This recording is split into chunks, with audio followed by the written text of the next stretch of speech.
terms of a voice in his head, and this voice would start saying things about women. He had very blue eyes. When he really got going, his eyes went absolutely black.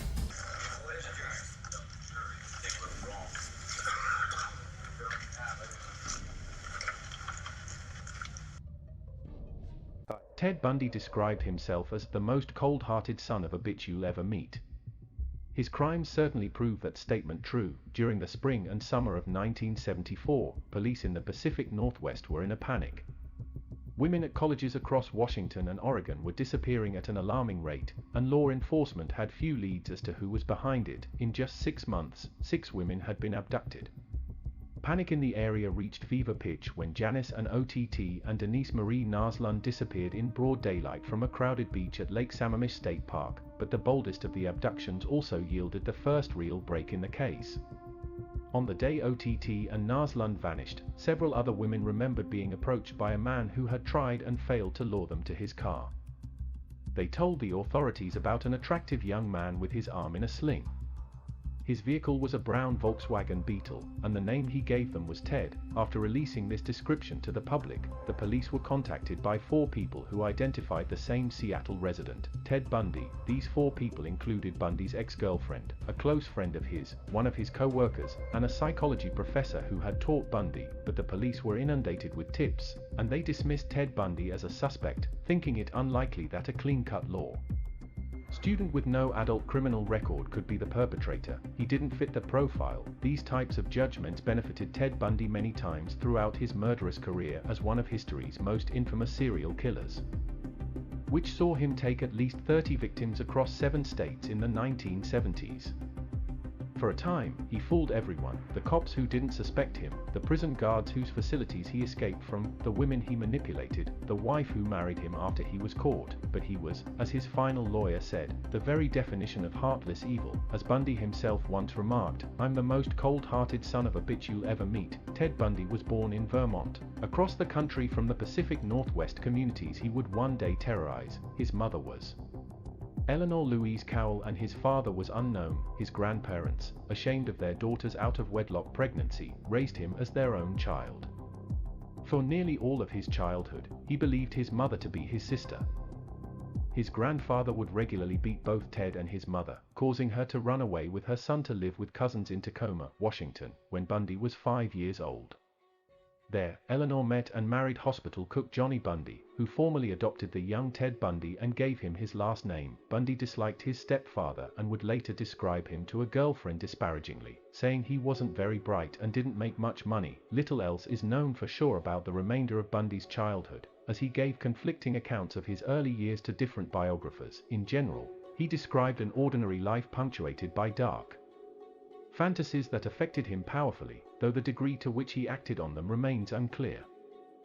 The reports of others are similarly confused. Though Bundy described himself as a loner who would stalk the seedy streets at night to spy on women, many who remember Bundy from high school describe him as reasonably well-known and well-liked. Ted Bundy graduated from high school in 1965, then enrolled in the nearby University of Puget Sound. He spent just 1 year there before transferring to the University of Washington to study Chinese. He dropped out briefly in 1968 but quickly re-enrolled as a psychology major.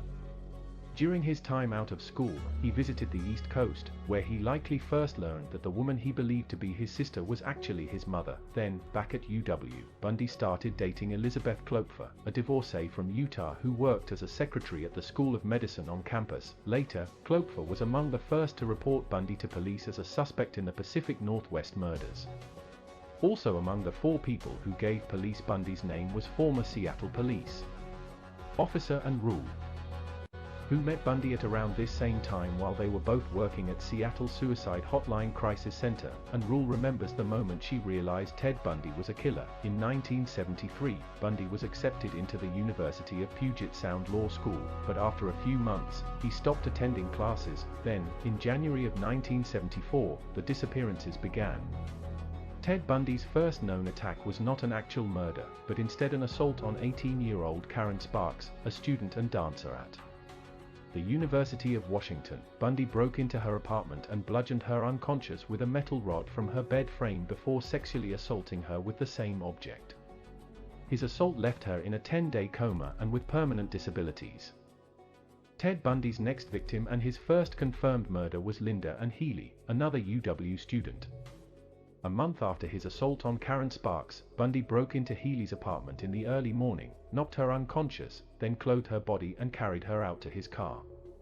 She was never seen again, but part of her skull was discovered years later at one of the locations where Bundy dumped his bodies. Afterward, Bundy continued targeting female students in the area.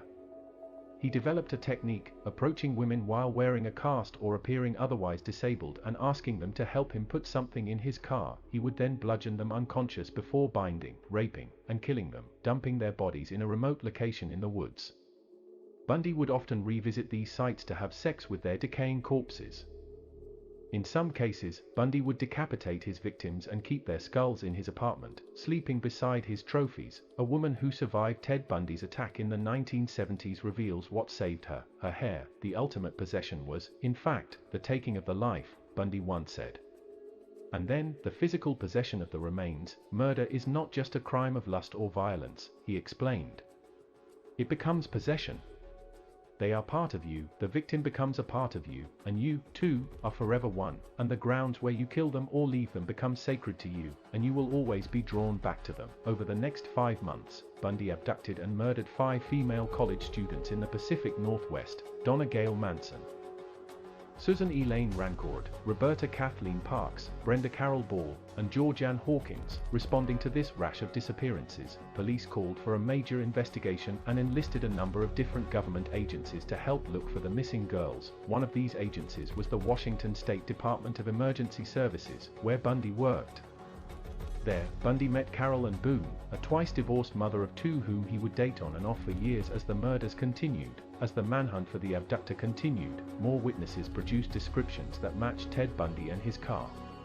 Just as some of his victims' bodies were being discovered in the woods, Bundy was accepted to law school in Utah and moved to Salt Lake City. While living there, he continued to rape and murder young women, including a hitchhiker in Idaho and 4 teenage girls in Utah. Cloakfor was aware that Bundy had relocated to the area, and on learning of the Utah murders, she called the police a second time to reaffirm her suspicion that Bundy was behind the killings. There was now a mounting pile of evidence pointing toward Ted Bundy.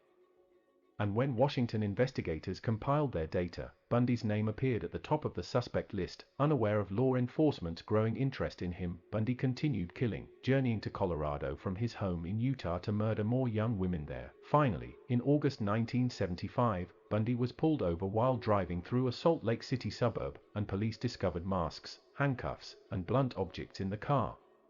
While this was not enough to arrest him, a police officer, realizing that Bundy was also a suspect in the earlier killings, put him under surveillance. The officers then found his Beetle, which he had since sold, where they discovered hair matching 3 of his victims. With this evidence, they put him in a lineup, where he was identified by one of the women whom he had attempted to abduct. He was convicted of kidnapping and assault and sent to prison while police attempted to build a murder case against him. But arrest didn't stop Bundy from killing. He was soon able to, for the first of 2 times in his life, escape from custody. In 1977, he escaped from the law library at the courthouse in Aspen, Colorado, because he was serving as his own lawyer. He had been allowed into the library during a break in his preliminary hearing. Nominally, he was researching the laws pertaining to his case. But the fact that he was his own counsel also meant he was unshackled, and when he saw his chance, he took it. He jumped from the library's second-floor window and hit the ground running, disappearing into the trees before the guard returned to check on him. He planned to make his way toward Aspen Mountain, and he broke into a cabin and later a trailer for supplies. But resources were scarce, and it wasn't long before he scrapped his plan to vanish into the wilderness. Back in Aspen, he stole a car, thinking to put some distance between himself and the jail cell he was fleeing, but the reckless speed with which he left Aspen made him conspicuous, and police officers spotted him. He was recaptured after 6 days of being on the run. Bundy's next escape took place just 6 months later, this time from a jail cell. After carefully studying a map of the prison, Bundy realized that his cell was directly beneath the living quarters of the prison's chief jailer. The 2 rooms were separated only by a crawl space. Bundy traded with another inmate to get a small hacksaw, and while his cellmates were exercising or showering, he worked away at the ceiling, scraping away layer after layer of plaster. The crawl space he made was small, very small. He began deliberately cutting back on meals in an effort to lose weight. He also planned ahead. Unlike last time, when his escape had failed because he was without resources in the outside world, he stowed away a small pile of money smuggled to him by Carol and Boone, the woman who would later marry him in prison. When he was ready, Bundy finished the hole and crawled up into the chief jailer's room.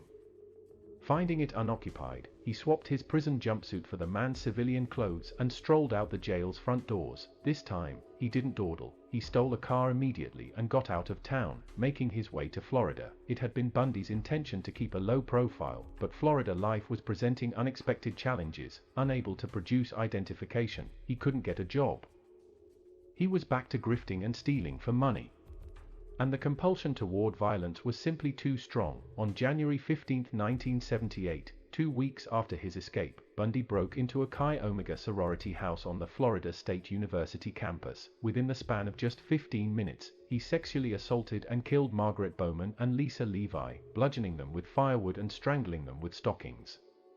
He then assaulted Kathy Kleiner and Karen Chandler, who both suffered horrific injuries, including broken jaws and missing teeth. He then broke into the apartment of Cheryl Thomas, who lived several blocks away, and beat her so badly she lost her hearing permanently. Still on the run, on February 8, Bundy abducted 12-year-old Kimberly Diane Leach from her middle school and murdered her, concealing her body on a pig farm. And then, once again, his reckless driving caught the attention of the police. When they realized that his plates belonged on a stolen car, they pulled him over and found the IDs of 3 dead women in his vehicle, linking him to the FSU crimes. "I wish you had killed me," Bundy told the arresting officer.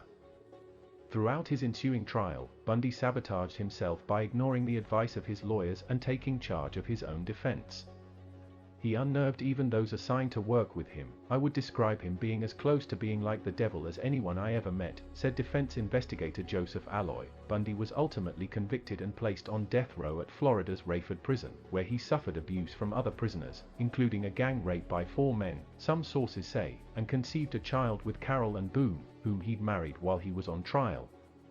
With hours left to live, Ted Bundy reflects on his crimes. Bundy was finally executed by electric chair on January 24, 1989. Hundreds of people gathered outside the courthouse to celebrate his death. For everything he did to the girls, the bludgeoning, the strangulation, humiliating their bodies, torturing them, "I feel that the electric chair is too good for him," said Eleanor Rose, the mother of victim Denise Naslund. Though he confessed to many murders before his death, the true number of Bundy's victims remains unknown.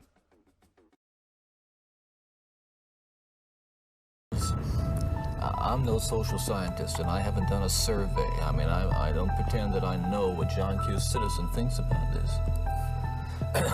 But I've lived in prison for a long time now.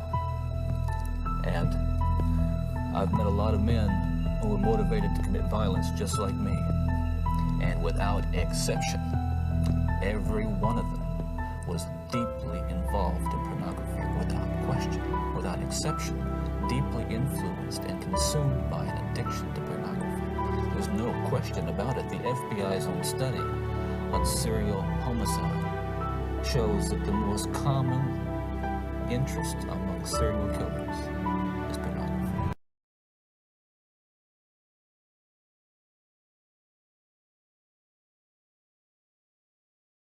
Thank you for watching this video. If you enjoyed it and wish to see more, click the subscribe button alongside with the notification bell. You can also like the video and comment to let us know about your thought on this case, as well as if you want us to cover any other one.